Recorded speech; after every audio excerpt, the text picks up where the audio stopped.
حاولت كتير انك انتي تعملي الفشار زي بتاع بره كده بالظبط، ويكون بنفس الطعم كده بتاعه، وفشل منك كتير ان هو بيلزق منك في قلب الحلة او بيتحرق منك، او بيقعد حبة كتير كده ما بيفشروش كده وبيبقى كلهم كده مطلعين فشار. النهاردة ان شاء الله انتي اي طريقة كنت بتعمليها بيها، ومن النهاردة هتعمليه احلى واجمل فشار ممكن تعمليه لولادك، واحلى واجمل كتير من بره واوفر بكتير جدا.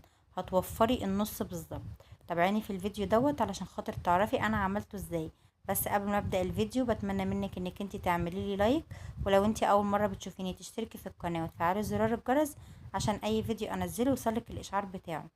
اول حاجه هنا هتجيبي ذره فشار من عند العطار، وتكون الذره بتاعتك حجمها حلو بالشكل اللي انتوا شايفينه دوت. ما تجيبيش حجم الذره اللي هو الصغير قوي دوت، هو دوت اللي بيلزق معاكي في قلب الحله كده وبيطلع معاكي مش حلو. وهتجيبيه اللي هو لونه فاتح كده وما يكونش فيه اي سوسه ولا اي حاجه. ركزي في الحاجات ديت وانتي بتجيبيه من عند العطار.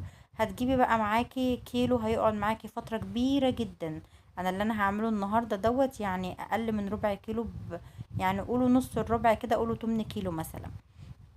اول حاجه بقى هتجيبي حله على النار، وتكون الحله حجمها كبير علشان خاطر ما ينفعش تعمليه في حله صغيره، علشان هو لما هيفشر كده ويكبر كده منك فهتضطري انك انت تنقليه في حله اكبر، فمن الاول كده تعمليه في حله كبيره. بعد كده هتجيبي معلقه كبيره من السمنه البلدي. هتقولوا لي سمنه على الفشار بجد بتنقل طعم الفشار لناحيه تانية خالص، وبتخلي الطعم بتاعه تحفه. واحط معايا 3 4 معالق من الزيت.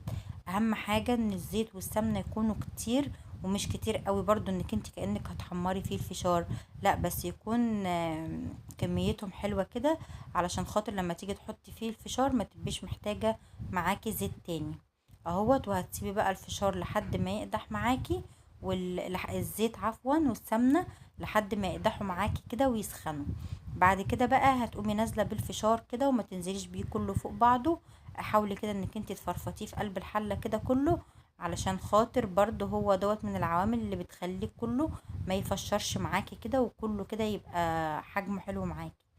بعد كده بقى هتفضلي تقلبي فيه كده كويس جدا. يعني يستحسن انك انت ما تشيليش ايدك منه لحد ما تبتدي معاكي ان اول واحده تفشر معاكي. هو ما بيبتديش ان هو يفشر كده غير لما بيتقلب كده كويس جدا، ويكون كل الفشار سخن معاكي، وتلاقي اللون بتاعه اتغير كده وابتدى ان هو كده يزنهر. هتلاقيه بقى كده ابتدى ان هو يفشر معاك اهوت زي ما انتوا شايفين. اول ما تلاقيه كده هتغطي بقى الحله، علشان خاطر لو ما غطيتيش الحله هيغرق لك المطبخ بتاعك، لحد ما يخلص الكميه كلها بتاعته اهوت زي ما انتوا شايفين. وقعر الحله اهوت ما فيهوش اي فشار، مش مفشر اهو. ولونه كله طالع تحفه، واللون بتاعه مظبوط جدا، ولا فيه واحده محروقه ولا فيه ريحه حرقان ولا اي حاجه. بعد كده بقى انا هنا هعمله النهارده بالملح بس. هرش كده عليه كده شويه من الملح، وبعد كده هغطي الحله بتاعتي واقلبهم كده كويس جدا لحد ما الفشار يشرب من الملح. وانت ممكن بقى تعمليه باي اطعم، في اطعم كتير عند العطار بيبقى فيه طعم الجبنه وطعم الكباب وطعم اللحمه، اي طعم انت تحبيه هتعمليه بنفس الطريقه كده. هتحطي الطعم كده على الفشار، وبعد كده هتقلبيه كده كويس جدا، وبعد كده هتغطيه لحد ما الفشار يشرب من طعم الحاجة اللي انت حطيتيها ديت. بعد كده يبقى الفشار بتاعك جاهز. تقومي بقى حطاه بقى في كوبايات كده لولادك كده وانتوا بتتفرجوا على التلفزيون بالليل، او ممكن مثلا تحطيه في اكياس برضو لو انت مش هتاكليه في نفس الوقت. تحطيه في اكياس وتربطيها في اي وقت عيالك هياكلوا منه، تطلعي لهم كده وتديهم. احلى بقى واجمل وانضف واوفر من بره بكتير جدا. وزي ما انتوا شايفين اهوت مفيش ولا اي واحده معايا لازقه في الحله ولا واحده معايا محروقه. يا رب يكون الفيديو بتاع النهارده عجبكم، وتكون الطريقه بتاعتي عجبتكم. ما تنسونيش بقى في لايك وشير وسبسكرايب للقناه. والسلام عليكم ورحمه الله وبركاته.